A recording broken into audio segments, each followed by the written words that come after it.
nothing in the way. This is weird. Okay. Good morning. Good morning. Welcome to Sun Dragon Sideshow. The Adventures of Liz and Rebecca.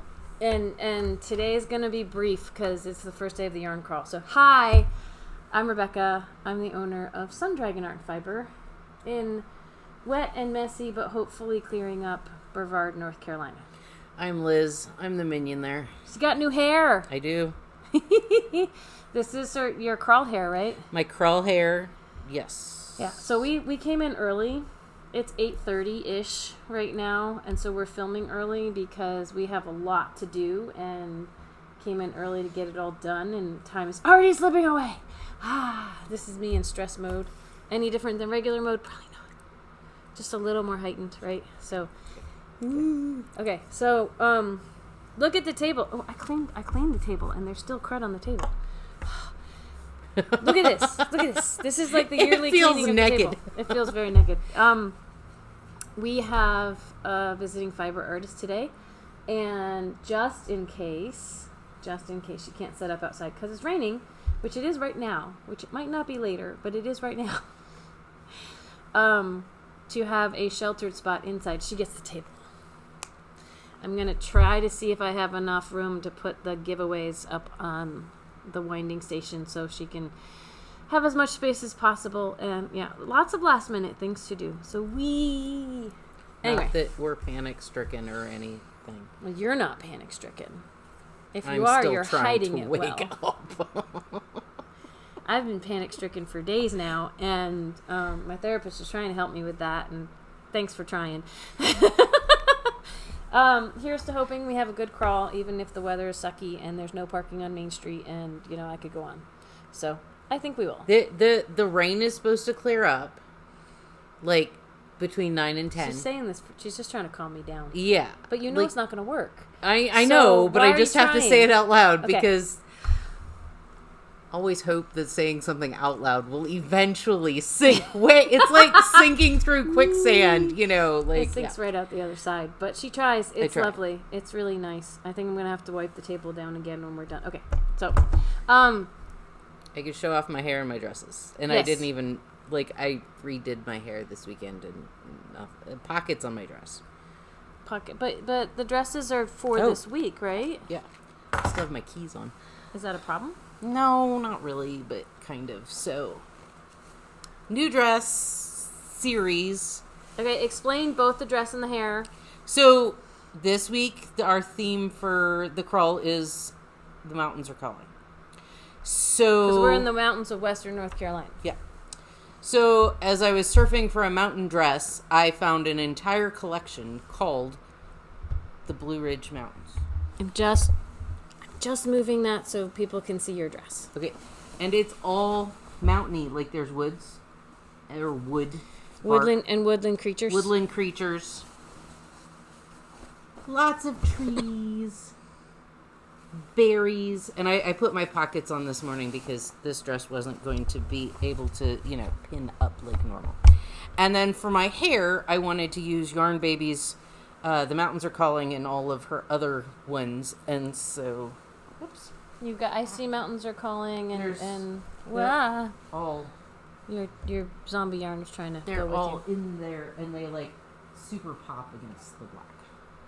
That's the first time you've done black, right? Yes, very. It's cool. the first time I've done black, but I have The Mountains Are Calling, Fall in Brevard in Fall, Brevard in Summer, and White Squirrel Shuffle. So, they just all the special colorways Yarn Baby dyes for our shop. So, anyway, Very that cool. was my weekend. Yay! Braid a little, make some more dreads. Braid a little, make some more dreads, because I miscounted. So, or misplanned. Yeah. It's more than most of us do for our hair, so, I have a few finished things to show off, and maybe mid-process, but more finished. You finished a lot. I did. Well, there was a lot that was really close to being finished, and then I went on this rampage both last week and this weekend to block things. So I finished my local yarn store day shawl. Ooh. This is my Kitation, and I think need assistance? No. Okay. No, I can do it myself. Okay. I think, but see how much, I mean, anyone who was watching last week, like, I had finished it last week, I think, but I couldn't hold it up like this. It wouldn't show off nicely. Blocking was essential for this. I think her original design had the center point in a different place, and it used up so much yarn, she shifted it so that people would have better chance of not running out of yarn. So even though I aggressively blocked this to try to make the point in the center, it's still off center. Like, and I'm still not to the edge of both of these. I got a lot more life out of this. I blocked it a lot bigger. I will say this was the most intriguing and toughest thing I've ever blocked, in that trying to get the garter to not be saggy and pull way far out and have this side be like, whoa, going on to infinity. I squished the garter in. I squished and squished and squished and shaped and shaped and shaped to try to get this shape out of it. So this is a lesson for anyone who's like, oh, blocking, you don't have to do much. In theory, most of the time, you don't have to do much. This had such a unique construction to try to keep that center spine straight.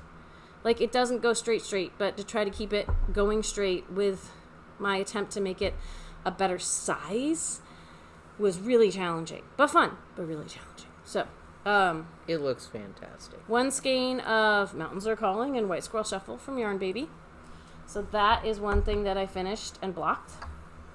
And then I have to figure out, so this is already done, but I have to figure out where to put this on display, because it's supposed to get up to the 80s today. Yes. I'm not wearing 83. the sweater, but I'd love to have it on display for the crawl, so maybe I'm going to wear a short sleeve. I don't know what I'm going to do. I brought it in today, though. I needed to have it in the shop. It's actually still damp and drying, but I wove in the ends and I blocked my cowl. That looks fantastic. So the edges are a little bit better. They were a little rough. I'm going to leave this out to dry flat a little bit more probably, but there's my cowl. I think I got it a little longer because remember my gauge was off, so it was a little smaller. Yep. But I can feel it's still damp. Like, I blocked it yesterday afternoon, and since laying it out, it'd be 2 layers thick. It is still drying, and that's okay. So I won't leave it on this table, but I'll leave it somewhere. The most exciting thing is I finished and blocked my pressed flower shawl, and like, this is how pretty the back is. It's just fun. A work of art in itself. I mean, I wouldn't put it on display that way. I want to hang this up under the register. I got it to be a lot bigger by blocking. Yeah. It's not huge and massive, but I did get a lot of better size out of it by blocking, and I got to... I don't think I showed it off on camera. There's pictures on my... I think I was still in the middle of sewing it, because I think I finished this maybe Friday. Mm-hmm. But the sewn bind off was very wibbly wobbly, bunchy, but that actually gave it a lot of room to block out. So I'm pretty sure, like, this fit on my blocking table just like the other one did on my filming station, and now it falls off of it when I try to take a photo. So this gave me a better size. It's still, if you're a bigger person, like a bigger shawl, or like still might not be like wrap you up in like a blanket size, but this is the size it's written for in terms of the amount of knitting I did. And what I think I'm going to do after we film is put this where the Echo Point shawl was, or is right now, so that it's on display for people coming in for the crawl, because it's our current knit along. Yay! And the Echo Point shawl has been up for a really long time, and I can find another place for it. So it'll probably get permanent loops in it, just like the Echo Point probably has right now. But I'm really happy with how this turned out. I had a lot of extra yarn left over. So, and that might go into future Minion bags. I don't think we're making any more right now, which is fine. Yeah, I'm done for this week. Yeah.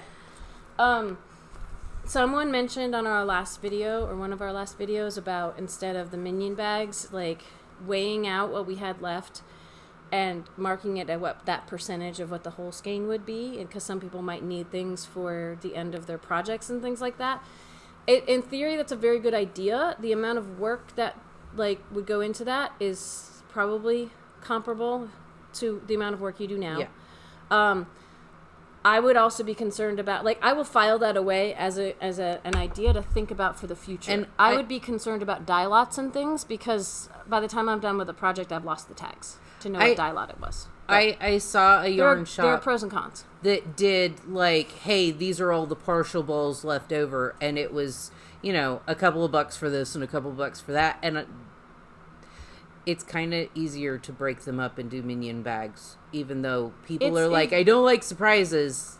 It was an intriguing idea. Yes. I want to acknowledge it. Not sure if we'll be able to pull it off, but we will keep it in our like filing cabinet of ideas of things to do. Some people, if they need stuff to finish a project, may not care about dye lot, and some may care a lot. Yes. And I am not always good at keeping track of what I was using. It depends on how quickly I finish it, whether I still have the information that they might want.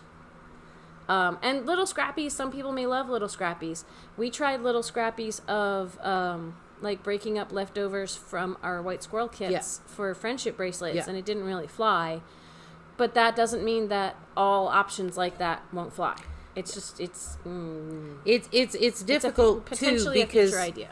Because some people come in looking specifically for scraps, and it's like they're in our minion bags. Like it's a difficult business model to be like, hey, we have scraps for a cheaper price, even though they would be, you know. Yeah, or it's hard enough for us to have what people want when they walk in the door to begin with. So just a little bit to finish a project.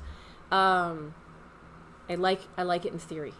Yeah, we'd have to think long and hard about that before we tried to implement something like that. But I'm always logging ideas when people offer them. So the other thing I finished, as my luminous flux goes flying, I finished.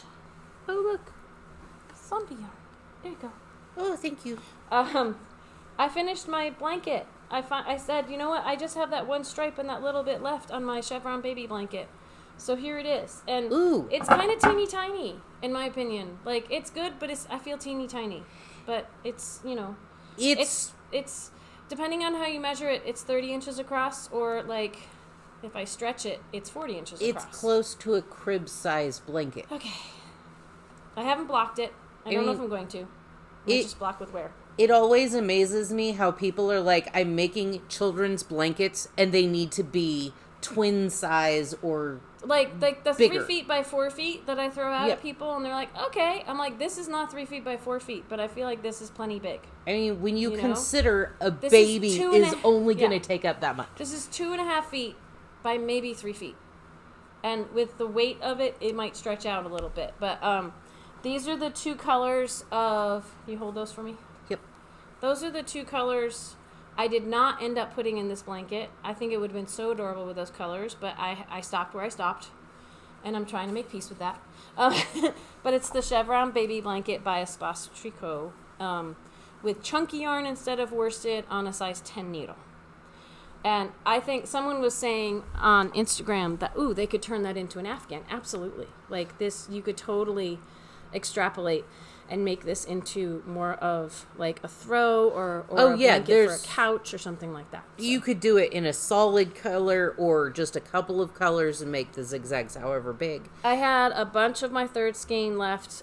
This was the second model of hers. Her first one only had like 5 colors total with a order to the striping, but you could do it in whatever order you wanted to. This blanket took 6 skeins of bud with little leftovers. If I had planned differently, if I'd striped differently, I probably could have gotten a bigger size out of those 6 skeins. So if you wanted to pick 6 colors and just do like a rainbow stripey thing with it, it'd be really cool. So didn't we have somebody who was going to take that idea and make it look like mountains? Maybe. I don't know. I think so. We sold a bunch of blues and a little bit of a green. And I think they were going to... They either were going to take this idea or, like, Tin Can Knits Bounce or one of those, you know. But But so I have a few finished projects which get to be out for the crawl, which is really fun.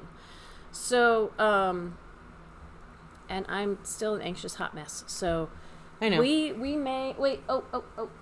So if I can find it,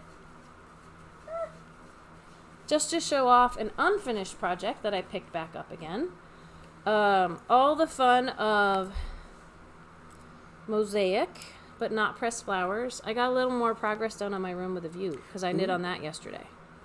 So I'm like, look, Liz, look. I'll show it to you. It looks pretty. Ta-da! I like it. With the color changing yarn, I really like it. It looks busy from back here, but the pattern is really fun. I still have like 2.5 more repeats at least to go on this top part before it's done. It's fingering weight. It's taking a little while. And I got a little more done. Just a hair, just to remind y'all. So the only thing from pressed flowers I still have on needles right now is my cardigan. And just to show you how my cardigan is going, look how fast this table fills up. Quickly. Ooh. Ta-da. Oh, you're into summer. I got into the summery bright stuff. And I'm about to get right back out of it again. Like, if you look at this. Yeah. Like, but the crazy thing is it's going to go into some dull colors here, whereas the new batches of this are super bright. So I like this as my example because you have winter, spring, summer, and you're going into fall. So, but if someone else tries to make it with my colors, it will not look the same. Nope. Because the batch of Flashpoint by Feederbrook that we have is very different right now. Like some of the hot colors might look the same, and that's about it. And even the skeins I have are different from each other. And I don't think we have a ton of the winter left in the shop right now. So, anyway. I like how needles, everybody's is individual. Like, nobody everybody's can is going to copy. come out different. Yeah. So, we have to go because we have just over an hour left to try to get ready for whatever is going to happen today. And I have a lot of things on my to-do list. So, we're going to wrap up for today. Planning for a shop tour on Thursday. We won't be filming tomorrow, I don't think. I don't think we're going to do a VSC. And we're not doing virtual sit and stitch this week. The next time that we'll have virtual sit and stitch is a week from Friday. I want to say it's May 19th. Mm-hmm. So we will miss you all, but you can see us here, and we'll do little brief like proof of life updates. We're here. We're about to ride out the week. Let's see what happens. If I have time to organize it before Thursday, I'll let you know if there's going to be a sale after the crawl. I have not had time to organize thoughts on that yet. And the crawl is an in-shop event. So we love y'all, and we'll miss you because we got to go do crawl stuff. Bye! Bye!